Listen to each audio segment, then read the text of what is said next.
पश्चिमी मीडिया ने यह दावा किया कि यूक्रेन में चल रही जंग के बीच ईरान ने इजरायल के 2 शहरों को तबाह करने की धमकी दे दी। ऐसा इसलिए क्योंकि कुछ रोज पहले इजरायल ने ईरान के परमाणु ठिकानों को ध्वस्त करने के लिए अमेरिका से मदद मांगी थी और इसी बात से ईरान उस पर भड़क गया। द यूरेशियन टाइम्स की एक रिपोर्ट के हवाले से ईरान ने यह दावा किया कि उस पर हमला करने के लिए इजरायल ने सैन्य अभ्यास भी किया था, जिसमें उसके लड़ाकू विमानों ने लंबी दूरी के हमलों की प्रैक्टिस की थी। खबर है कि भूमध्य सागर के ऊपर किए गए इस अभ्यास में इजरायल की वायुसेना के लड़ाकू विमानों ने हवा में ईंधन भरने की ताकत को भी परखा था। ईरान का यह भी दावा है कि इजरायल के इस सैन्य अभ्यास में अमेरिका का KC-46A विमान शामिल हुआ था, जो हवा में ईंधन भरने के काम में माहिर है। खबर है कि इस विमान को खरीदने के लिए इजरायल की अमेरिका के साथ डील भी हो चुकी है, लेकिन उसे ये विमान 2025 से पहले मिलने की उम्मीद नहीं है। ऐसे में इजरायल चाहता है कि ईरान के परमाणु ठिकानों पर हमले के लिए अमेरिका मदद के तौर पर इस विमान को भेजे, क्योंकि इजरायल की वायुसेना के बेड़े में जो लड़ाकू विमान मौजूद हैं वो दोबारा ईंधन भरवाए बिना ईरान के परमाणु ठिकानों पर हमला कर वापस नहीं आ सकते। उन्हें हमले के लिए या तो ईरान के पास मौजूद किसी एयरबेस पर या फिर हवा में ईंधन भरवाना जरूरी होगा। और इसीलिए इजरायल ईरान के परमाणु ठिकानों पर हमले के लिए अमेरिका के KC-46A विमान की मदद चाहता है। इसी वजह से ईरान आग बबूला है और वो ये आरोप लगा रहा है कि इजरायल उस पर कभी भी हमला कर सकता है।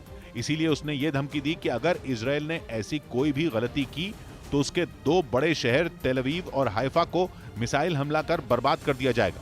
असल में कुछ रोज पहले IAEA यानी इंटरनेशनल एटॉमिक एनर्जी एजेंसी ने अपनी एक रिपोर्ट में यह दावा किया था कि ईरान परमाणु बम बनाने के काफी करीब पहुंच चुका है और 2015 में हुई न्यूक्लियर डील के बाद ईरान के यूरेनियम का भंडार कई गुना बढ़ चुका है, जबकि उस डील में ईरान के यूरेनियम के भंडार की लिमिट तय की गई थी।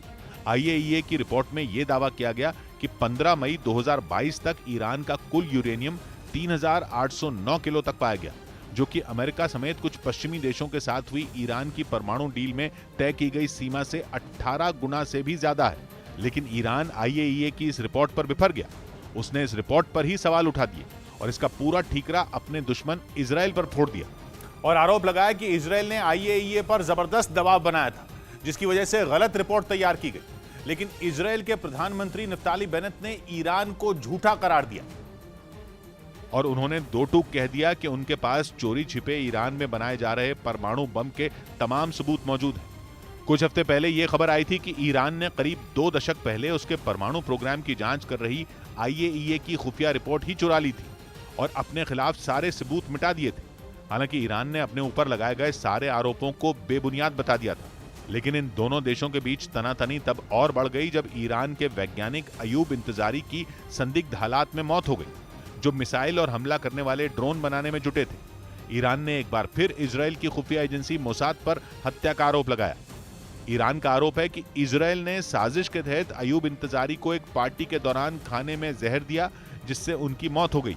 इस घटना से पहले ईरान के top commander colonel Hasan Sayyad Khodaei की भी हत्या कर दी गई थी, जिसका आरोप भी ईरान ने इजरायल पर लगाया था।